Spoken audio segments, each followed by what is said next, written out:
Hello, good morning, good afternoon, or good evening to you, you thirsty bunch of beer drinkers, whenever and wherever you're tuning in from. Thanks for pressing play and supporting a Canadian podcast. I'm Troy Burtch with Great Lakes, Ontario's local brewery, a fiercely independent craft brewery based right here in Etobicoke who brings you this here Between Two Fermenters, the podcast where craft beer and conversation collide, straight from the tanks to your ears. Today's guest, well, this is a special one. Special for me, and I know it will be special for you. It's going to be tough for me not to call this guy Bobo the whole time, but I'm going to try. We've shared some incredible stories and a lot of laughs over the years. If you've ever paid attention to the Ontario craft beer scene, there's a good chance you've tried something this guy has made, either at a bar or restaurant, or ventured out to his brewery. Or you may have tried a beer by someone else that was taught how to make beer by our guest. Joining me in the hot seat today is none other than Rob Hern, founder of Finger Brewing Co. in Kitchener-Waterloo, KW, they're the same, former GL beer, homebrew legend, BJCP certified beer judge, barrel aging god, and yes, occasional rooftop furniture relocator.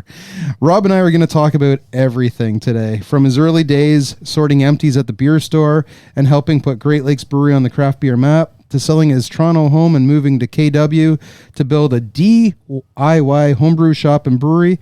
We'll get into the early grind of Short Finger, the wild evolution of a brewery that's become a beacon for mixed fermentation and farmhouse style brewing, and what it all means for Ontario beer drinkers. And yes, we'll get into some amazing stories, or should I say antics, that Rob got up to during his time at GLB, like the ping pong office, rooftop drinking, going off-roading, and much more. Rob's one of the most thoughtful, honest, and inventive people in this industry, and I can't wait for you to hear this conversation. So grab a glass of something wild, maybe funky, maybe barrel-aged, and let's get to it.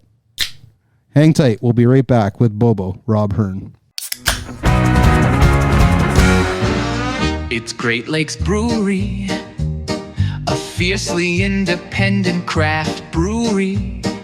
We believe in supporting communities, good times, and brewing amazing beer.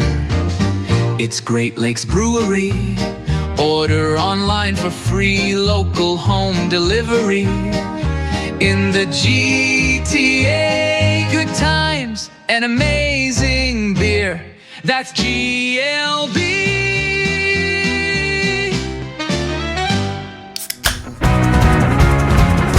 Hello, Rob. Welcome to Between Two Fermenters. Howdy, Troy. This is going to be a fun one to record. I've been looking forward to this for a while, and we finally got you here. It's really great to have you here, and I'm excited to dive into the conversation. It's been a while since we sat down together. It has been a long time, actually. It has been a bit. And actually, I'll be honest, offended that I had not been asked to come on this podcast. Oh, you have been asked to come, but we just couldn't. Yeah. No, you actually responded. We just couldn't make the timelines work out, and that was about really. That was probably about a year ago. Yeah. Oh man. Yeah. I know you're a busy guy. You're running your own shop. You're doing. You got a young daughter and all that stuff. So and here I was just angry at you, just stew it away, and just no. Okay, that's on me. It's gonna be a lot. Like I said at the top, it's gonna be hard for me not to call you Bobo because we worked together a long time, and that's what people called you. But it is funny because the only place I am called Bobo now is Toronto. Oh yeah. I come back to Toronto and see like people from GLB days, and I'm like, oh yeah, I forgot everybody used to call me that. So not to be confused with Bebo from Third Moon. Where did the nickname, where did it come from? I think it was my Instagram handle. Okay. Because it was Bobo Hern. Oh, Bobo. is what it was. And then Lackey just kept calling me Bobo. So Mike I think it was Mike Lackey did this to me. So you know what? I forgot about that handle, but now I recall seeing it. I didn't know. I don't think I knew that story. I think I was just I think that's where it came I think it was in San Diego at the Craft Brewers Conference when Mike and I were in the same room together, and Ryan Mora was sleeping on our on the floor, essentially on the floor in a chair, and we stole Creepy Bitch, and it was that whole. So escapade. for listeners, that was a painting. Yeah, that sorry. was in the hotel, and it was a very freakish looking Victorian era style child. Is it still a in the dress. brewery? It's still in the brewery somewhere. Somewhere in. I forget. It was in my office. Yeah, and it was for a while. downstairs in the And then, brewery house, and it's in the depths of the brewery somewhere. But I know we still have it. Okay. I know we still have it. That's good to know. And there's a lot of pictures, a lot of people that went through the brewery that have their photo holding up that stolen painting. That's great. The San Diego hotel never called you guys to pay for that. No, I don't think so. Peter never mentioned if he was charged. So you were at the only cafe on the Danforth last night here in Toronto with Sam Corbet from Sawdust, who, by the way, was just on the show. So listeners, you can find that episode right below this one. But yeah, you guys were at the only reading poetry or listening to poetry or both. How was it, and how are you feeling today? I am tired. Yeah. But I'm feeling pretty good. So I was slightly worried because when you hang out with Sam, you just don't know how know the which night. way he's I'm gonna like, go, I don't know where this night's going. It was late, but we like kept it together. We did end up singing karaoke. Him and I did. At the only? No, we went you to went- another place. We did karaoke last night and sang Oh god. the Pina Colada song, which apparently has a totally different name, and Yeah, I don't it's even like Escape, isn't it? It's called Escape. Yeah. by someone. I was like, I don't even. Sam was Yeah. like, you don't know this? I was like, I have no idea. I just thought it was the Pina Colada song. Yeah. Well- Anyways, the poetry. Were you at Great Lakes when we did a beer called Escape? I think we did a pina colada. Alex Whitlow, who's still with us, he's out in Eastern Ontario, but we did a beer called Escape from the Rain or something like that. And No, I was not there okay. because Alex and I did not cross over. Oh, you did not. Yeah. Okay. Rupert Holmes. Rupert Holmes. There we go. Okay. So that's Yep. Mike Boone. I was going on to say it's the- Rupert something, but I was like, that can't be right. So yeah, can you do me a favor though? Once we're done recording this, can you go into your phone and send me that picture of Sam that you posted on your Instagram sitting a cross-legged? video. Oh, video. Okay, well I want that. I want Okay, it yeah, I'll send it perpetuity. to you. Yeah, no, that's fine. Okay, so he was you're- really into that poetry. I was like, it was super cute. I was just like, Sam, you're such a lovely he's- guy. You're just yeah. loving this He's poetry. He's a passionate man. So you're feeling tired, but you're feeling good. So let's crack open a beer. I brought some of our newly released Berliner Weiss that we just started selling this week, and I thought it was appropriate beer with you on the show. So there you go. Crack that sucker open. I'm interested to hear your thoughts. Ooh. All right, let's get into the weekend. Our weekend. This airs It is on Friday. Tuesday, but it is Friday when we're recording this. Well, you even got the slurp in the Hey, mic. I added some extra noise just so because listening. What I thought this was going to be a video and we were going to be between fermenters. Oh no, this is so you don't know anything. You don't know that I invited you here. You thought it was a video. I just come assumed on. it would be a video. Okay. We've got the beer in us. We've got the chit chat out of the way of the minute talk. Let's talk about your GLB time. No, let's not do that, Rob. Actually, I want to start before that. You were at GLB for a long time, then abandoned us to start Short Finger, and you had Horizon beer in there, and we'll get to all that. But let's start with who is Rob Hern? Who is Rob Hern? Who were you growing up? Like, what'd you do? Were you always headed for a life in beer? Yeah, you know what? I grew up in Bell Vegas, which is a real shithole, known for its strippers. Really? Lovely place. Strippers and hockey, that's Belleville. Okay, yeah, And okay. until they lost the Belleville Bulls. I grew up, and I don't know if beer was always from an early age, but as soon as I got to university and actually started drinking beer and then making my own homebrew, and then throwing keg parties and paying for my rent with keg party money. In the keg parties, were you your own beer, or were you buying others? We do homebrew, and then Yeah. we bought a bunch too because obviously Yeah. we do homebrew. I did a bunch of homebrew, but yeah, that was when I got that like itch of like So that was in Oh. university. What university did you go to? I went to Trent University in Peterborough. And what did you do? Like, was it Business administration. okay? So nothing And to if do anybody knows me, administration is not my strong suit. Do you know how to turn on your computer? I figured that one out now, but I will lose my phone From time to time. Or yes. crack it. Or Yeah. Oh, it's falling apart. So you went to Trent, you started homebrewing there, and you fell in love with beer. You were throwing keg parties. But what made it like business administration? Did you know when you were graduating, like, I think I want to take a career in beer? Yeah, I knew I wanted to go that way. It was how to get into it, which was kind of the question off the start, especially coming out of university. You have no experience. I'm like, yeah, you know what? I threw some really good parties. It was great, but like, that's not exactly a resume kind of thing. So I ended up going to the beer store. As I was like, okay, well, this is not brewery, but it's industry related, to try and get some experience. And it was terrible. I hated it. It was all... You were in a store. I wasn't in the store. I was doing logistics okay. and warehouse management. So I where? was doing inventory in Ottawa, and then I moved to Whitby, took a different position there, and was managing their empties program, which not a good job. No. It was a bad job. What was the gnarliest thing you saw?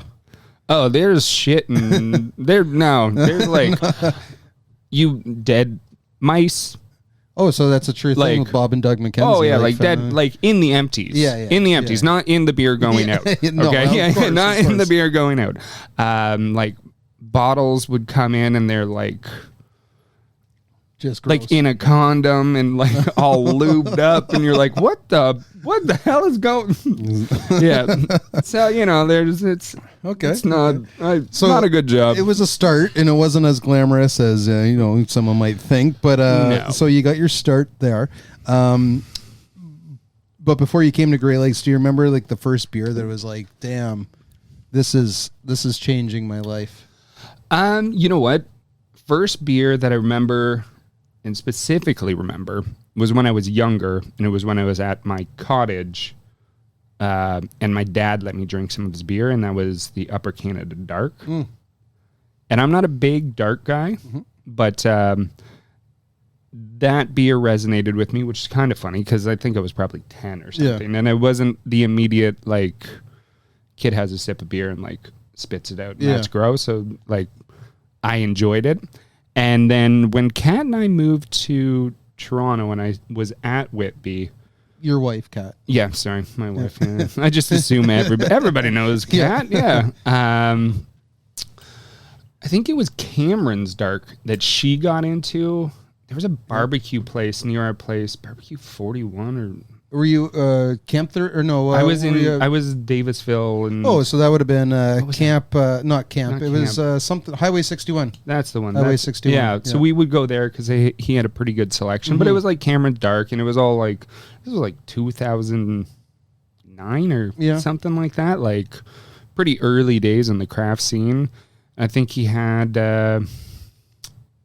You would have had Devils then. And Devils was on there, and I wasn't into it. Yeah. Yeah, I was like, nah, no. Then, but I mean, let's be times honest. have changed. I have barely ever been into Devils. Yeah? Like Okay. even when we worked there, I was always it like, was always the underappreciated beer. Like once you had it, you were like, I get it. I haven't had this beer in 4 months. I have one. I'm like, oh, it's so good. yeah, but like I'm not like running to my fridge to crack a Devil's Pale Ale. And I think it wasn't Smash Bomb, whichever the other one Monkeys had at the time, Hoptical or something like that. Hoptical Was one of those beers. Yeah. Was like, oh, Yeah. okay, and like that. I think that was probably one of the first hoppy beer experiences that I had. That I was like, okay, I could get You're behind into that. this. Okay. Yeah. So what made you want to change from the beer store to get into an actual brewery? So let's get this timeline straight. You went to Trent, you were home brewing, you got out of university, you went straight to the beer store working in logistics, and then you made the change. You went to Great Lakes. It was the first brewery you worked for. So what year did you start, and what was your role, and why do you want to go there? So 3 questions. 3 questions. Okay. So I think it was 2010 that I started there. Pretty sure. But my memory is foggy. Yeah. The reason I think I can't remember where I saw the job posting. I feel like it was on like Craigslist or Kijiji or something like that. Yeah. Because at that time, Great Lakes was a funny place. I saw the job. Our cat sent it to me, and it was from some random place, and it was for the LCBO sales position. And as I said earlier, the job I had sucked and was terrible, so I really didn't want to do it anymore. And immediately I was like, well, I have some at least relatable experience. It's not exactly what they're looking for, but I'll go apply. And a guy named Tim was working there. Yeah, Tim Jessup. And he left pretty quickly after he's like a big wig now at the city of, or the municipality of Peel or something like that. Yeah. Good for him. Good for him. But essentially, he hired me. I don't think I interviewed with Peter. No, I don't think Peter interviewed me. Times back, I think Peter was like, "Who? Yeah, sure, whatever." Just one day you show up and there's Rob. Can I please get a computer and a phone, or I can drive this hearse around, right? Can I have a desk? Is there office space back then? Because I joined in 2012 and it was hard to find. It was, desk and space. I had to share an office with Holly. Yeah, that's right. Which was Holly Johnston. Which was a fun one. Which was a fun one. So your role was your LCBO sales. What did that look like? At that time it was me calling LCBOs, and we were I showed up as the rebrand of Canuck was, or the launch of Canuck was starting to happen into the cans and red leaf in cans. So like that was 2011 the cans, but 2010 was the bottles. Yeah. It was like it hadn't launched yet. Okay. Yeah. Like it was just, so it was getting finalized, and I was the one who had to sell it into the LCBO with that amazing graphic on both of those cans at the time. And it was, and then doing the seasonal releases, like orange peel, remember green tea, pumpkin, winter. And pumpkin was always such a huge thing. Yeah. It still is. I fucking hate pumpkin beers because of Great Lakes. Really? I have never done And you one. know what? Our pumpkin beer is still the #1 selling pumpkin beer in all of Ontario. This doesn't surprise me. I didn't say it was a bad beer. I said I hate it. Okay, so you mentioned when we were walking through the brewery, like during the early years at Great Lakes, it was a little bit of a Wild West, and you just said, you saw your job posting on like Craigslist or whatever the other one was. Yeah, Kijiji. So tell me about GLB at the time. So the early days, you were getting these beers that are now, like Canuck is synonymous with Great Lakes and Ontario beer. Even though the brewery is so old, those were kind of like the early days of the renaissance or emergence of craft. And you played, I don't sugarcoat it to anyone, you played such a crucial role at Great Lakes, getting our beers out to the province. So what were some of the, tell me about those years before I joined that you were there, and what were you really doing, and how challenging was it? I, especially for the first little bit as you knew in a workplace, was really working hard. Yeah. I won't say I was working hard at the end, but especially at the beginning. See, I told you this guy's honest, right? I was really working hard, and I believed in the beer. Mm-hmm. Canuck had the shittiest can design, but the beer inside it, and for the time and what it was awesome. And I still love that beer. Like, if I barely shop at the LCBO or go to a grocery store for why would I? Yeah. But every time I do, I buy a can of Canuck. Absolutely. Because I'm I'm going to drink the Canuck. And I'm going to like it. Usually only one. Okay. Yeah. I don't need more than that. And so I was calling stores, but then I was going into them and doing tastings for staff and explaining what Canuck was, because it was very much a beer that people weren't into yet. Yeah. It was coming, but people weren't there yet. So I was educating the staff and sitting there and doing all these crazy like beer pairings with cheese and charcuterie, and like it was great because my cheese budget was huge. I loved it, and I love cheese. And just educating, and like there was some places I would go, and it was just like, we don't fucking care in this I don't care. This is terrible beer. The amount of like LCBO employees that just spit the beer out on me was wild. I was like, okay. And now look at it. Yeah, and now it is everywhere. But like, that was me doing the whole province. And like, I would go to Ottawa, and I still had friends. I still have friends up there, and I'd go up to Ottawa for a week and just like sleep on my buddy's couch. Yep. And just hawk Canuck. Do what it takes to make a sale, right? Yeah. And it was fun because like at that point I was like 20 something. 3? Yeah. Something like that. No kids and anything. Yeah, just nothing. like 24, I think. And maybe a little older than that. Jeez, okay. Anyways, but I didn't care about sleeping on the couch and then just being like, yeah, let's go and drink a bunch of beers and then I'll do it again tomorrow, and off we go. And I mean, and so you were doing that. You did that for a number of years. Like when I joined in 2012, I was driving up to Sudbury every 3 weeks to sell beer, just so that we could move product. And I remember that because I did a road trip up there with you one time. Yeah, me and you. We like we hit the LCBOs and everything. I think it was probably pumpkin ale season, the worst season of the year, and we had to get pumpkin ale out. And those, but like you said, those days you just did whatever you could, and driving up to Sudbury at 5 a.m. on a February morning was not the best, and probably not the safest with a vehicle that maybe shouldn't have been going that far with 30 kegs on it and lots of vehicles that shouldn't be on the road. That could be the story of Great Lakes. Back in the day. We got a flee now. So the first time I drove the Hearst, it broke down on the highway. It didn't break down. Nobody told me the fuel gauge didn't work. And so I was on the 401 and it just ran out of gas.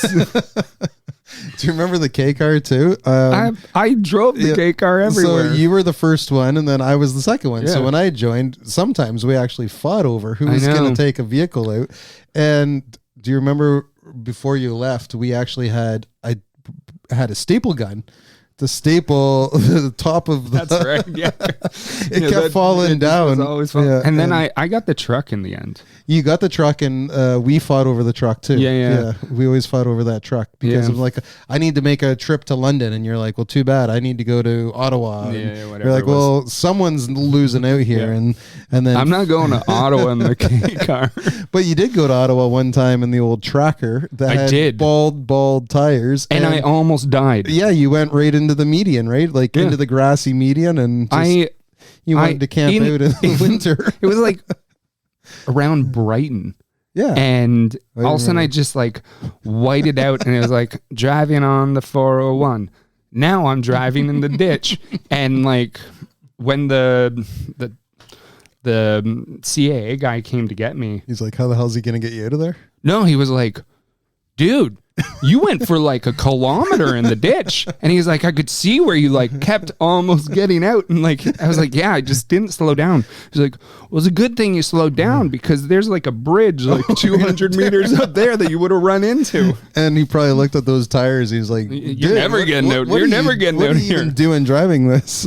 What are you doing driving this? Okay, that was George's vehicle. That was George Vakalakis' vehicle. George. So see, we could do a whole podcast on just the stories, but I do want to get to Short Finger because that's who you are and that's what you're doing. But I do have a couple other fun things to reminisce about here.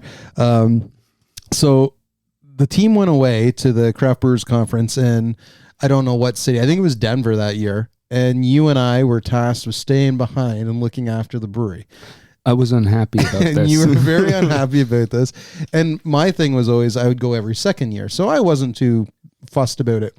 But I was a road rep at the time. And but I would come into the brewery because I was doing social. And I came in one day and you were like, hey, come and look at this. You converted your whole office and you put a ping pong table in the whole thing. And you're like, I'm challenging everyone in the brewery to play ping pong. And so we played ping pong. And then they called me from Denver, whatever. And I was like, oh, guys, you got to see this. They got a ping pong. And somehow Peter found out. Oh, yeah. And he was not happy. And to his credit, when they got back over the weekend, they came in Monday morning and you had left a ping pong table set up in your office. I was planning to keep it there.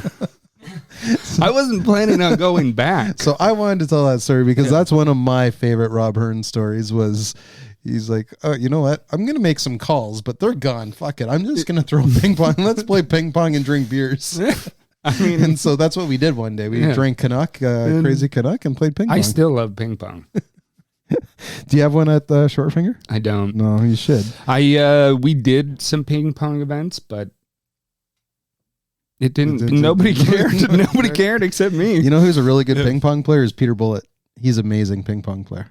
So maybe he was pissed. That's why he was angry upset because I didn't invite him. You didn't invite him. So Mike Lackey, our brewing operations manager, he wanted me to ask you about the time you took the patio furniture up to the roof of the brewery because you guys used to drink up there, and then that was some of the best beers ever. You go up and sit on the roof at Great Lakes and you look out over the city. Are you guys allowed to do that still? I don't know if it's allowed. I don't think it was allowed then. No, but so tell me about that one because it blew off and remind me, it was glass, right? It was glass. It did break. I forklifted the patio furniture, and it didn't quite reach, so I had to drag it up over there. It was not safe. No. It was not safe. So this kind of takes us back to that question I asked about those early days at Great Lakes. What were they like? And this is what that period of 2009, 10, 11, 12, even 13, 14 was just was crazy. It was. Yeah, it was. Like I said, I feel like when I started, I was a very good worker, and by the end, you were. I knew my job and how to do it in such a way that I could knock it off in So you're a time thief is what you're saying? Absolutely. Okay. Absolutely. 100%. And now I'm paying for it because I work like a motherfucker. So, okay, I got another fun one. Remember the time you stored a bunch of furniture in the loading dock, and the loading dock is graded, so everything runs down. Yeah. And there was a flood one day, and opened the door, and there's all your furniture, both couch, floating all over. Do you remember that one? Oh, I remember that one. Yeah. I don't know why my couch was there. I don't remember. You were renovating your house? I think I must have been ripping the basement out or something. I was like, I'll just throw this again, here. It's probably because I think, again, to Peter's credit, he didn't know you were storing. Oh, he had no idea. He had no idea. I just showed up. Was like, I'm going to throw this shit over here. So that was the period where. But that loading bay was barely ever used. Yeah, you should see it now. It's nice and clean. Yeah, I know. The truck comes in and out. But that was not what was happening there. Well, it was back then you could find possums. And jets. It was full of possums and old jet skis. Skis and broken down equipment and stuff like that. But so I started in 2012, as I mentioned, right when the first 25th anniversary beer, Robust Porter, when it was being bottled. And we had to do 10,000 bottles by hand. Do you recall that, how challenging that was? Yeah, that sucked. So Lackey's there with the gun. He's filling them up. Then we were. It wasn't 10,000. There's no way it was 10,000. Maybe it was 5,000 then. It was 5 or 10,000. No, it couldn't have been that much. I'm pretty sure. Oh, good God. Why would we do that? But then we labeled them all by hand. Yeah. And then we wax-dipped them. So that with week, crayons. We really that was actually. I know, it was like crayon wax. And then we ended up going to get pellets. And then we had the Waxatron 3000. It was a crock pot. Yeah, I wrote on it. It was Sharpie Waxatron 3000. So that's when I really got to know you because I was brand new, and I'd probably run into you before during my previous job and hanging out. Yeah, you were in the industry, but I didn't really know you. Yeah, and that's where we really got to know each other. That first big Robust Porter, because we were attached at the hip for it was probably a week. I think we were there for a week just doing that, and so while it's changed for us at Great Lakes, I'm assuming. Maybe it's a little better at Short Finger than it's that? Different. Okay. It's different. But same shit. Yeah. Still I mean, I run a small canning line. but I'm rolling everything solo. So I'm brewing, packaging everything up by myself. So like, it'd be nice if you came down. Yeah, and well, maybe one day help me label some beer someday. Yeah. So I don't think I'm going to go back to. We're going to get to Short Finger first or soon, but I don't think I'm telling any secrets out of class here. But Mike Lackey had a big impact on you, and he had at the time, and from a brewing perspective, not the sitting at Bryden's at 2 p.m. on a Tuesday impact, but. Tell me about Mike Lackey and you, because you guys had you still do, have a very strong relationship. And yeah, I mean, Mike essentially taught me how to brew on the pilot system at Great Lakes. And that's the thing, like, when I say, like, I wasn't working or doing my job, I wasn't doing my job, but I was doing other things you're doing at the brewery. Too. I was doing I mean, like, I worked all the time. So I felt somewhat justified to be like, yeah, I'm fucking off today, and I'm just gonna. I remember going to your house in the backyard just to drink on like a whatever day, because we were like, you know what, we just worked an 80-hour weekend. Yeah, the rib fest that we used to work, man, and it's just remember throwing like the flagpole right through the window of the Hino, and then getting back to the brewery and Peter's losing, and we're like, dude, we just worked 80 hours. What do you want? We're tired. We're what do you want from me? Yeah. So Mike Lackey. So he did have a big impact on me, and it's probably why Short Finger, it's not probably, is why Short Finger started as a homebrew shop. Because when I got into making beer and sort of started to transition away from being like, I don't really like sales, I'm bad at sales, and into like making beer and sort of learning about that process, I went deep into homebrew. I had my own homebrew club called Polka G's Homebrew, which is in where my old house was, with some neighbors there. And then it was part of the Swansea one with Lackey and Harmon and all that group. And that was such an interesting space to be in, because like Ian would show up regularly from Amsterdam, Erica from Steam Whistle. And so you had all these, and like, I think Ryan showed up randomly too from at the time Nickelbrook. And, you know, like, so you have all these brewers who are like running these breweries and like the key person at these spots, and getting to kind of learn and see what they're doing. It's different because it's homebrew and we're just sitting around soaking up the knowledge. Yeah. And so that's essentially how I sort of figured it out and sort of got passion for that side of things and the small scale stuff, and not doing large production, and hence the homebrew shop. And so that's why in 2015 I was like, we're out. Kat wanted to get out of Toronto. I was kind of sick of it too. And I mean, opening a small brewery and homebrew shop in Toronto seemed pretty daunting and almost impossible. Well, there was Toronto homebrewing at the time as well, too, like, right? What are you going to do? So we moved out and started the homebrew shop in my basement, and that was the first like 6 months. Well, there we go. We're going to get there now. So all the GLB memories aside, when you decided to leave GLB, you started working for Horizon Beers first, right? Before you got selling imported beers. You sold your place in Toronto and you end up moving to KW. What prompted you to do it though? Like, was it just that you wanted to open, you were so involved in or not so involved, but you just love the homebrewing aspect of the business side of things? Yeah, I mean, that side of it, I think that was maybe 2013, 2012. I started getting the sour beers, like Russian River. I think Lackey actually introduced me to Supplication. He was the first person to, and it was like something about that beer really resonated with me. And then that passion for that side of things really interested me, and Great Lakes had no interest in going in that direction. And Peter was pretty fed up with me, let's be honest. You did get suspended one time. I know, I got suspended. I was like, what do you mean I got suspended? With pay. Yeah. Stay home. Why did I get suspended? I don't remember why. Oh, it was maybe I was probably drinking on the roof or something. Or the furniture blowing off. Yeah, I don't know what it was. Or going to Bryden's every day at 2:00. Or I was not there every day at 2:00. Oh. But anyways, or maybe it's that you stole the GLB keg for your homebrew setup. You still have that today, don't I still have you? that. Yeah. It's part of my brew system. It's my work grant. I'm not giving it back. So you started up Short Finger, and you chose Kitchener-Waterloo for the homebrew shop. Yep. That is because my wife is super smart. Yep. And she does geography information systems and layered all of Ontario for like projected population growth, income, post-secondary, breweries, homebrew, like all these things. Yep. And it was like, well, we've got holes here, and decided, and like I'd been to Kitchener-Waterloo like once before I moved there, and was like, I went down with Tomas actually. Tomas Baldessaro, who you hired to be your executive assistant. I know, my assistant. Well, he would probably not fun. appreciate that. No, he was working, making the calls while you were brewing. I know, it was great.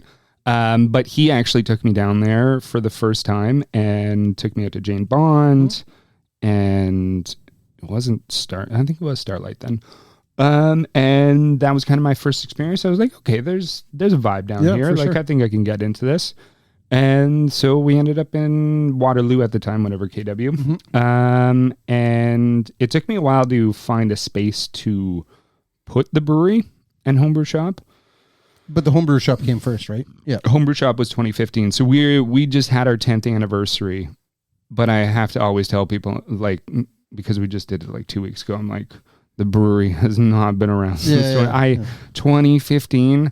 I was hawking homebrew out of my basement. That was the start of I remember we went to visit you at one time, or I did, maybe it was just me, because I was selling beer to KW. Yeah. And went to your place, and you had opened up your actual fridge upstairs, and I'm like, okay, there's some food in there. You're grabbing beers out of it, but there was like yeast and hops in the freezer. Your wife is a lucky woman. She's still with me. But speaking of Kat, she's part of Short Finger, obviously, and you just said she was very crucial to finding the location for you guys to go. What's it been like to work alongside your life partner? It was great, actually. She doesn't anymore. She does not anymore. She was running social media, you fired her. And she fired me. Okay, from social media. Here I am doing it. So she was doing an education. Yeah, but that was a big part of Short Finger for the first bit, because we were running homebrew competitions, and that was her. She was homebrew hangouts, brewing classes, competitions. Yeah, that was the first 4 years we were doing monthly homebrew hangouts. I think it was 4 competitions a year, which was a lot. I think we switched down to 2 because it was so much work. We did one of the judging at Great Lakes. Yeah. And that's the first time I met Bebo. And I have it on my list here. It's one of those homebrewing competitions, maybe the first or second or around that time. Yeah, it was pretty early. Yeah, Steve, I never get his last name right. Pilato? Whatever. Yeah, Steve Bebo, not Bobo. Bebo Pilato. He won one of the categories and got a chance to brew with GLB, and that was one of the first hazy beers that we ever did. Yeah. Do you have any other stories like that from the time then that, you connected a home brewer with a brewery? And so, I mean, the other one that's kind of a funny thing, they're no longer around, but Barncat.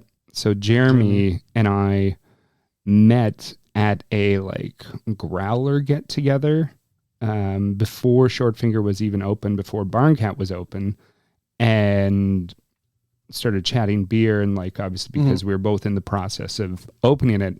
I met Jeremy a few months before he opened up, and one of our first beers that was ever done was our collab with them, Pulp, and we had a tight relationship with Barncat, and that was all through homebrew. Well, your homebrew, if I'm not mistaken, too, you did the hangouts, but you started them at your house.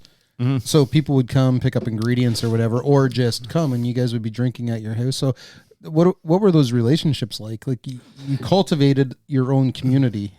It's funny because now that we don't have the homebrew shop, and thinking about all the effort and work that went into building it, and building up that community, it was funny. The transition away from it being so like DIY isn't even the right word for it when it was that small. The people who, when I moved to an actual shop, there was people who were like, "Oh man, like it's just not the same. I really like just coming showing up at your house and hanging out in the backyard and we drink beer and blah blah." Blah. I'm like, "Well, yeah.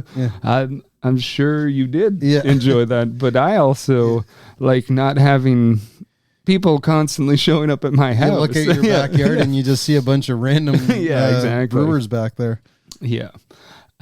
Which like was good, but like not sustainable. Yeah. Just not sustainable. Did you have any at the time home brewers that have gone on to open on their own place that you've worked with? Yeah, so the Counterpoint boys, they came through, and the Jackass guys who are still going.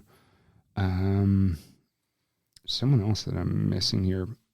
Like there's a local. bunch that came, yeah, local stuff. And you were with TWB or Together TWB. We're Bitter, yeah. They opened up around that time. Yeah, just before I kind of got my shop going. And I mean that's a funny model, the co-op thing. Yeah. I mean they make it work. Yeah. It's still going? Still going. Yeah. The original group co-op has adjusted. So Cullum, who was kind of the driving force, he cut out a while ago. Yeah. And ever since he's been gone on it, I had a good connection with him, and like we homebrewed together and did a lot of stuff together. And without him there, it was like the co-op's there. That's great. Yeah. So from 2015 to 2019, maybe it was secretly or maybe not so secretly, you're working towards opening your own brewery at one point. Yeah. Making and selling beers under the Short Finger brand.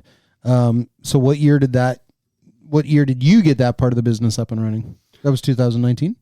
2019 is when I kind of say it happened in the because it was like the tasting room opened and the actual retail shop. In 2018, our licenses came through and you could come, and if you asked nicely, I had a bunch of like Lando and like all mixed ferment, all barrel stuff that was in behind, and we could sell it, but we were still building out the other stuff. So 2019, we did a pulp release party in January, but it was kind of like end of 2018, but really like getting it going. I heard it took a while to get your permits. Took a while to get permits, and then I also moved shit around a bunch. I'm like just a glutton for punishment and bad decisions. So, so you did move locations, right? So within the building, I essentially went from 20 to 17 or 17 to 20 or Hearst. Oh no, it's all still the same building. It's still the same building. Different. I just took over the whole building. Oh, okay. Yeah. So like we went from 1,500 square feet to like 8,000, something like that, and moved the homebrew shop. I had a spot for where the brewery was going to be, and then moved it to the other side of the building, and that was part of the holdup. Is that the stuff came through for the other space, and then I immediately they had to move it because I was like, oh, I took this. It came up. You know, it was like one of those. Well, it's up now, and it was like, well, this is going to make way more sense over here because it's too. But then tight. the AGCO had to get involved. And the city had to get involved again. It was all that. I mean, I just ignored the city for the most part, which seemed to work. So that was 2009. So 2019 is when now you have a homebrew shop and you have a brewery. And the brewery going. Okay. So walk me through your beers. You and Short Finger are well known for making the farmhouse ales, mixed firm beers, sours, unique creations, but you also have like the Hellas and APA. So walk me through kind of your lineup if you can. Yeah. So we started out with it being a mixed fermentation sour brewery, and that was 100% because I was poor and didn't have the money to put in a proper chilling system. And I love sour beer. I love mixed ferment, but it's not the only thing I like. Like people are like, oh, and I'm like, yeah, absolutely. You have like, sorry to cut you off, but like Half Hours on Earth and Short Finger are what I think of when it comes to rest in peace. I would say they were the closest thing to short finger. We're and I worked with Kyle quite a bit. Actually, there's another one that came before through they Great opened. Lakes? Well, through but also in the homebrew because he actually helped me out because he worked at OBK for a bit and was like, oh here, and like I think they were almost open or hadn't opened, so like one of those weird little connections. But yeah, as soon as I could afford it, I put in the chilling system, brought in more tanks, and then started working on the pale ales, which True Believer originally was kind of based off Canuck, and now it's nothing like Canuck. They're very. It's Lucky funny. probably gave you the original recipe. Oh yeah. I had the recipe. So originally it was kind of based off that, and I have adjusted it and made it much more of our own beer. And then, but I mean, this, like, honestly, this is like a process over years. I think I spent 2 years focusing on Saison and making Lando. And then I spent another year focusing on True Believer and trying to figure out what that beer needed to be. And now if we don't have True Believer on tap, people get pissed. Yeah. And like, honestly, it's the best pale ale in Kitchener-Waterloo. We have a lot of struggles on size and just equipment stuff. Yep. But like when that beer is on, beer is good. Why don't you do it all the time? I do. Oh, you do now all the time. Yeah. Okay. It took me a bit to get there. And once I kind of dialed that into where I wanted to be, then started working on the lagers. And now Fresh Hell is available all the time. And we upsized tanks again and brought in more stuff so that I could actually maintain and keep the lager going. But I mean, my life is just a goddamn nightmare. Because you have opens a mixed ferment brewery and then all the and just like you don't have to answer, but I'm gonna hold you to account here. Have you ever had an infection? Yeah, of course I have. Okay. Jesus, you've been to my. So what do you do when that happens? Pull it. Yeah, pull it. Clean everything. Yeah. So as we built it up and could bring in more equipment, now I have separate hoses, separate gaskets, separate pumps, separate tanks that are just the only thing that touches this is Foggy. The only thing that touches this is ISAR. These are the Saison tanks. These are the blending tanks. Here's our brights. And like nothing else goes in there. It doesn't matter if I need tank space and it's empty. It can't go in there. Nice. And so that was something that was a big lesson you learned, I guess. That. Oh, and even with all that, knew that I already knew this. But you were just like, you know what, I'm going to play Renegade and see. Oh yeah, we let it. We went fast and loose for longer than we should have, and then I built my own canning machine. That is not something you should do. You built your own canning machine? Yeah, with my buddy who did automation. You just sound like Peter Bullitt there with my buddy. With my buddy. Peter, shout out. And now I have 2 canning systems. Okay. So one for sour, only for sour stuff, and it is a hot mess. And good Lord, some days I just want to throw it out the dock. Yeah. And then the other one's a Fillmore 4-head counterpressure filler, and it is a goddamn mess. And some days I just want to throw it out the dock. Well, now, you know what? With the savings that the provincial government has just announced, maybe, Rob, that you can invest those savings back into a new canning line. A lot of savings are coming, to the smallest to the biggest. And if you're part of the OCB, maybe. Anyway, tell me about your brewing philosophy. What goes through your mind when you sit down to work on something new? Usually I name it first. Yeah. I've always been a name first guy, and I've always been a fan of names. Yeah, and not just like minute hot rice puns. Not just but like you were pretty pun driven when you were at Great Lakes. Come on, absolutely. But like moved away from it. I moved away from it because like you want to put your own identity on your own brand. I mean, the first beer that I think I ever made and got a label and all that was Apocalypse Later. Yep. And it's been redone 3 times since, I thought of that beer name while I was drinking beer in a tub in San Francisco.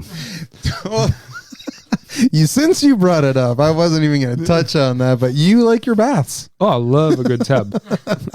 So I'm going to tell the story. So you had left Great Lakes, and Peter, myself, and David Beeman, who was a colleague back then, we went to Ottawa, and we were there for a 3-day work trip just to get to know. And you were at Horizon at the time, and we call you and we're like, hey, we hear you're in town. Come on.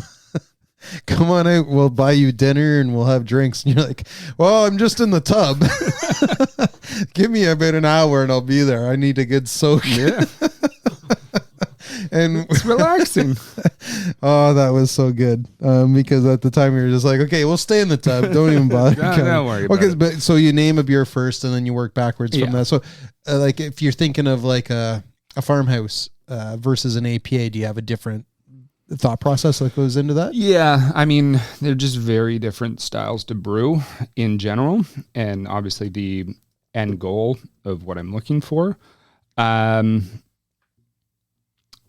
do you have like different attitudes when it comes to the names of both the styles too? Yeah. Oh yeah. So that's like, how it get used to. Yeah. So like, Lando everybody thinks I'm like this big Star Wars fan, and I think it was on Ben Johnson's podcast, whatever that one's called. I don't know. Yeah. Anyway, whatever. Who cares? Let's not pump him. I'm just kidding. But he was like, okay, we're going to do a bunch of Star Wars trivia. And I was like, I don't fucking know Star Wars trivia. The original plan with that beer is I was trying to do a Saison line that was named after secondary sci-fi characters. It wasn't that I was like, oh my God, Lando. It just, that beer stuck in a way that I was like, this is fucking good. It kind of sounds like a bacteria as well too. Yeah, like it just kind of works. Yeah. And so I built a lot of the brand off that, and our anniversary became Lando Day because I, much to my pain, opened a sour mixed ferment brewery and built a name for that. And quickly people stopped caring about that. But no one who tried it, unless you hated sour beer, could tell me that it was bad. Yeah. They're like, no, it's like this is really good, but like I don't really like it. Last night I was wearing my sour 1-star shirt, which was our 2 years ago for Lando Day. I always do a different release. Yeah. And it's like a Lando on it, whatever. And then on the back it says sour 1 star because we used to get a whole bunch of sour. Oh, we just got some guy, he gave us a review on Facebook, and he started commenting on Facebook saying his buddies in university used to brew beer and theirs was much better than this, and they even brewed it out of a garbage can. So my response to him was, well, maybe they cleaned it first. I don't know. But this guy, it's I don't even know what he was drinking, but some of these guys have some good flair with their 1 stars. What can people expect at Shorefinger when they visit the tap room? Because you open that and it's like a full-fledged. It's full on tap room now, and I moved it. There, right? We got like bar snacks. Yeah. Like we got pizza. So you have a retail store, events. You got chill vibe, good culture, and a good mix of beer. Like I said, like we're known for sour beer. And I'm going to have more sour beer on my board than most places. We usually try to have 3 mixed ferment, try to have 1 fruity, 1 Lando, kind of like straight up. Lacto. And no lacto. Or lactobacillus. Oh, God, yeah. Yeah, that's what I'm saying. No, it's lacto-PDO. Yeah. It's everything. And then 1 like little more complicated like barrel blend. Okay. And then we'll have the fresh ale, True Believer, and probably something else random. So what can people expect that have never been there? What would you? What would you expect? I mean, do you still have the hot dog phone? The hot dog phone's in my office. Okay. It's for important calls. No, it's in the bar. I moved it down I gotta stop. I just gotta stop. I need to get serious. That's a great phone. So no, what can people expect when they walk in? Like, so why should people come to Shortfinger? We redid the tasting room and moved it after COVID out of the warehouse and kind of adjusted a bunch of stuff 2.5 years ago. And now it's a much cozier. It is small.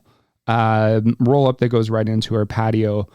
And it is like a local pub. essentially. Like it kind of, it's not Bryden's, but the vibe is like we have regulars and there's always just kind of inside jokes and all this stuff that like, if you are interested in like finding a community and a place to hang out with open-minded people, that's what the tasting room is.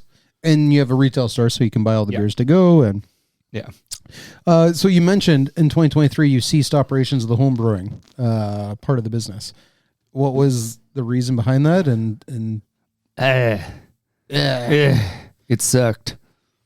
It just petered out. Yeah. Yeah. Like and people weren't just after COVID, it was already starting to wane as a hobby a bit. And then it just dropped, and we had taken on all this additional space and rent keeps going up and everything got more expensive. And I was like, I got to make a hard decision here. Like, I don't think I can maintain this space and the inventory I need to fill it with the interest that the current community is throwing down, which sucked because like I had worked a lot to put that together. But this is the problem with hobbies. They're cyclical and they have peaks and lows, and you go through them. And, you know, like there was a point in like 2017, 2018 where every dude with a beard was homebrewing. Yeah. I hate homebrewing, but anyway. I know you do. I am well aware you hate homebrewing. So how emotional was that for you though to make that decision? Well, like I said, it sucked. But I am, if anything, I make decisions and I'll move on them, and I'm not going to cry over it. I'm going to make the best, and I'm going to make it work. And if it wasn't working like this, then we're going to find a way to make it go. That's why the tasting room got moved. That's why the homebrew shop got cut. That's why we started in my basement and then moved from one unit in the building to the next building to the whole building, then moved it around again, because it's like, well, how do we make this go? Because it's been hard. It's one of those funny things that like nobody said it was going to be easy running your own business in small brewery. They probably told you it was going to be harder than. It's really hard. Yeah, it is really hard, and I'm not complaining. I don't want to boo-hoo or anything like that, but it has been a struggle, and it hurts building something up and then having to be like, no, this isn't working, and clearing it out, and like all like, yeah, it sucked, but I'm not gonna like. Yeah, I got to move on and make it go. Do you still get the occasional, hey? Oh, I fucking hate it when people show up and like, I thought you guys were in the other unit. I just needed some USO5. I'm like, dude, you are 2.5 years late. So you were very unique at the time, like very unique in Canada, Ontario for sure. Probably the only one in Ontario that had a brewery, retail store, homebrew shop, homebrew classes. Yeah. Can you think of another one in Canada that was like that? Not in Canada. I guess Brewer's Pantry was connected to... That was out in Bowmanville, but I don't think they had a brewery attached to it. I thought they were connected to Five Panels or something. Like, sorry, not like... Yeah, Five Panels was in Whitby, and I thought there was one where there was like a connection to a brewery. It wasn't the same, but like in terms of like... No, I think in one footprint, it was pretty unique. And so I think what I'm trying to say is you created something very cool, very unique. You had a big impact on the homebrewing community, which has evolved into amateur brewery. So you mentioned a couple of people that went on to open their own. Do you ever sit back and think about, holy shit, look, what did I create? Yeah, you know what? That is kind of a funny one. And a few people have randomly given me shout outs, and I'm always like, oh, that's hilarious. Oh, okay, cool. Yeah. Like I don't really think about that, obviously, but every once in a while I'm reminded and somebody mentions that, and I'm like, oh, it's nice that I did have an impact. Yeah. Well, I'm big on They giving may people curse my name now. I'm big on giving people props where they deserve the props. And when people look back in 20 years and they're writing the Ontario beer history, whatever, it's going to be, this happened, that this guy owned a homebrew supply, really invigorated the homebrewing community, helped a bunch of breweries get their start by learning how and connecting with other breweries. And then he's got a brewery that's selling beer that's, well known, well regarded, and put KW, to be honest, it's there was brewing happening there. Obviously we had, the Brick of the world. It's now Waterloo, which is now Carlsberg. And, yep. But when a lot of people, not me, but not just me, a lot of people think of KW, they think of Short Finger. That's the brewery out there. That's the brewery of record out there. That's the brewery that people know they're going to get a good, consistent quality beer, but there's also a community built around what you've created. So again, just give you some props where props are due. Now, because you got rid of the homebrew, and you have more space, more tanks means more money. You got 2 canning lines that suck, but you're running them the best you can. Do you ever plan to get any LCBO? No. Beer store? No. Grocery or convenience? No. How come? To be honest, Well, please be honest, Rob.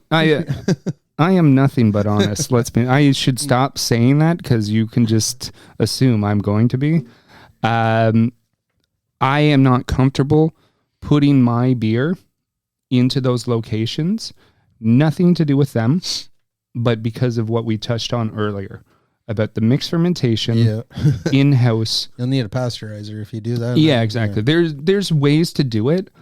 But I've thought about, like, I could shop it out. I actually thought about talking to Peter at different times to be like, hey, make me some beer and put it in the LCBO for me. But I haven't. Yeah. And also, I am bigger than I wanted to be. Mm-hmm. And I don't have any desire to operate this in any larger capacity.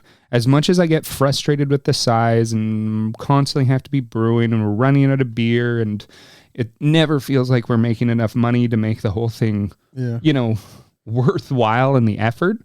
But I also created exactly what I was looking for. And every once in a while when I get like upset about, the industry sucked for a bit. It's kind of bouncing back, but like it's still down. In a rough patch, man. Yeah, it's still not great. And then I'm like, man, Rob in 2015 would be like, holy fuck, I did it. Actually super happy with what I have. Well, that leads me to my very last question before you get into rapid fire. Are you still happy doing with this decision to create your own thing? Oh yeah. Yeah.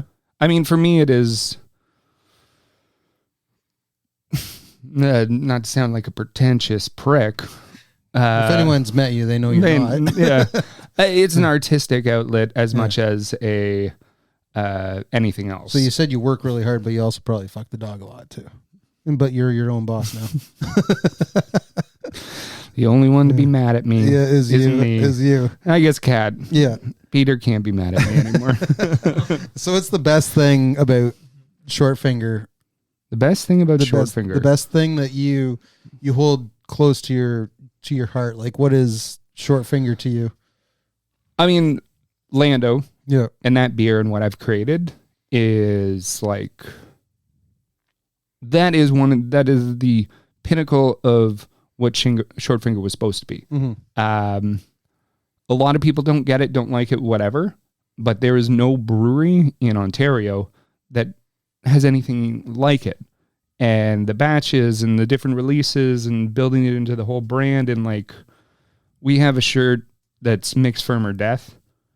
And that's kind of my thought on it of like, if I'm not making Lando, then why am I here? Then I should just go back to Great Lakes and I can be I can fucking make boxes or drink on the roof, whatever Peter wants me to do. You know what? The entrance to the roof is still open. I can still get up there. Am I the last person who's been up there? Oh, no. Okay. No, I've been Do people up there. still go up? Okay, no, good. people don't go up there. Oh. I used to go up and take pictures for social media up there, and then I'd be like, you know what? I'm just gonna stay up here. I'm for a gonna bit. stay up here. Somebody throw me a beer. Yeah, we got the kettle off the roof years ago.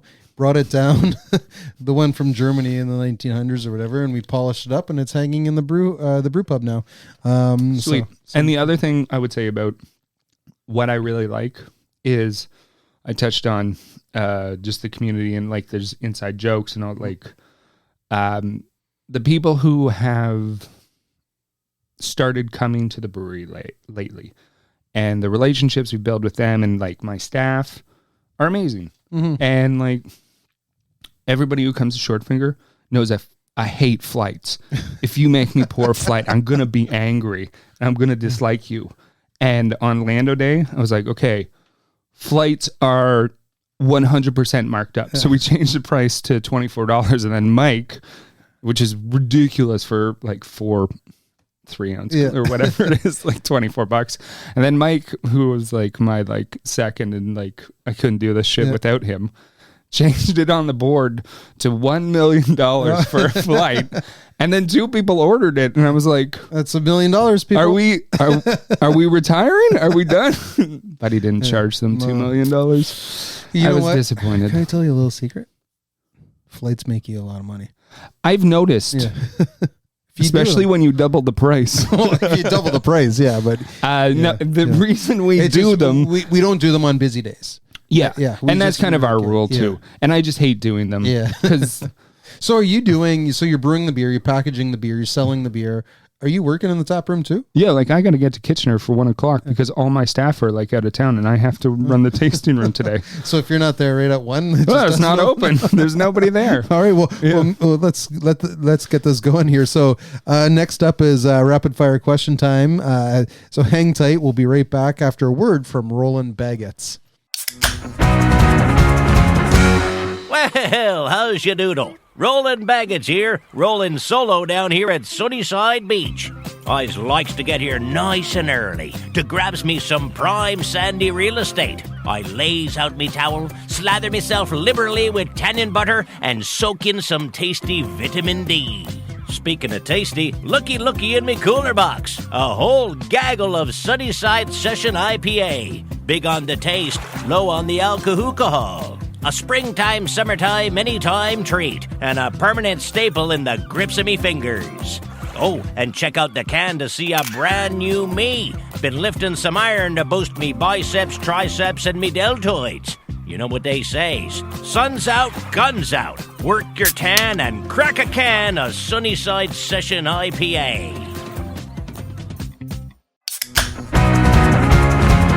Well, that Roland fella is pretty convincing. I might have to go load up the fridge with some fresh Sunnyside for the week. Bobo, Rob, you ready for this? Let's do it. Let's go. What beer have you been enjoying recently that's not Shortfinger or Great Lakes? Shortfinger or Great Lakes. So I was just in Vancouver and I had a hard time finding beer that I actually liked. But I did have some Superflux. Shout out to Adam Henderson, which was good. Good. I was quite happy. Good guy, great owner. Yep. Name one brewery, not your own, that consistently impresses you. Brewery, not my own. Graham from Counterpoint, who is a local guy doing a very small operation. He's in the middle of a move, and his resilience and drive to just make it go is very impressive. If you could bring back one discontinued Shortfinger beer, if you have one, what would it be? I can bring back any beer. Yeah. There's no such thing as a discontinued. What would I do? Maybe I'd do Boat Coach with Great Lakes. I don't even remember what the hell that beer was. Boat Coach. What a dumb name. Name your celebrity doppelganger. So do you remember the music video Bad Touch by the Bloodhound Gang? I know. Of course I know the song, not the video. Okay, so their music video, they have a little person who is a mime. Okay. that is my doppelganger. It's not Peter Dinklage. There's Peter Dinklage, but honestly, it is this mime. Okay. Yeah. Because we also said when you came downstairs today to record this that could have been anyone from Braveheart. Oh, yes, that's right. That's right. Yeah. Name a person or brewery in the industry that has or continues to inspire you. Has or continue. So, the breweries that inspired me originally, a few of them have actually closed, which is kind of sad. Yeah. Like Half Hours. Yep, Half Hours on Earth. Obviously, Kyle really tried. Yeah. Black Project, which was James, and they closed up. He's actually the reason I started doing spontaneous beer. I went to a seminar that he did at a homebrew conference and chatted with him for a bunch, got his email, and then, yeah, I was really sad when they closed too, but like definitely inspired a lot of what I do. Okay. Best time and place for a beer. Best time and place. I like Sunday at 2. Sunday. Okay. Very precise. Yeah. Favorite brewery you've ever toured? I did a tour of Bell's with Lackey, Ian, maybe the Volo guys. Yeah. And yes, you probably did. Yeah. I think they were all together there. Yeah. And that space that they had for their fermentation tanks where they're hanging from the ceiling, no legs on the ground, sunlight coming in. We had a whole farm that was just for Two-Hearted. Hacks. Yeah, and it was just like, and that system that they'd put in was wild, and they were just like, and that also inspired me, and just like,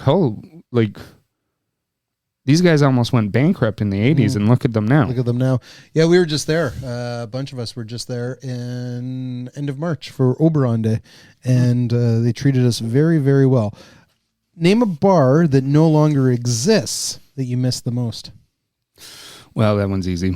Kickoff, because we just I put this on here for you. Yeah, I know. Because we just did the Wax Poetic thing last night, which started at kickoff. And when we were last there together before Troy closed it down, Troy and Bill, you had you, me, and Lucky, and you had ordered a shit ton of Popeyes to be delivered. Yeah. I mean, but they didn't care. No, they didn't care at all. If you could only drink one beer for the rest of your life, what would it be? Might be True Believer. Okay. What is one thing you miss most about Toronto?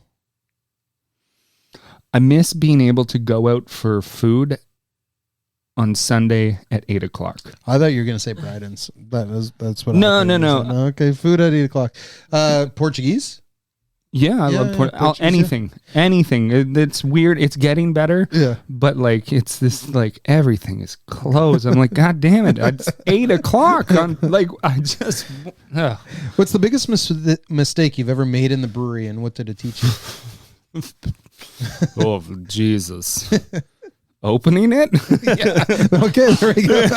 If you could have a beer with just one person in the whole world, dead or alive, famous or not, who would you choose? I don't want to be sappy. Yeah, be Cat. sappy. Yeah? Yeah. That's fair. Beer with Cat. What kind of beer would you have with her? A True Believer? No, I'd probably drink Catherine the Mild. Yeah? Which is her favorite beer that I make for her. That is very romantic. Last question here. What is Rob's best hangover cure? Ooh. There's always another beer. Okay. But that's not always the best move. Honestly, I work. Just sweat it out. Sweat it out and go. Okay. It sucks, but like if you just get up and do it. Yeah, I find that sucks for me. Yeah. But Rob, seriously, this was terrific. It really was. I love that we were able to make it finally happen, even if you don't remember being invited on here before. Even after a big night out for you here in the Big Smoke with Sam Corbet. I appreciate the time, the stories, and the laughs, to be honest, because that was some good catch up on some of those great, memorable GLB stories. To be honest, dude, to witness what comes next for you, Kat, and the family, journey for in the short finger fans. I'm really excited to see what's next for you guys. So keep up the excellent work, and don't be a stranger. Come by Great Lakes every now and then, and you can't wear sandals again into the production facility before again. Shit. But thank you for coming on today. Thank you very much, Troy. I appreciate your time. It has been nice to catch up. Yeah, it's been great. Really good. Over beers too. Yeah.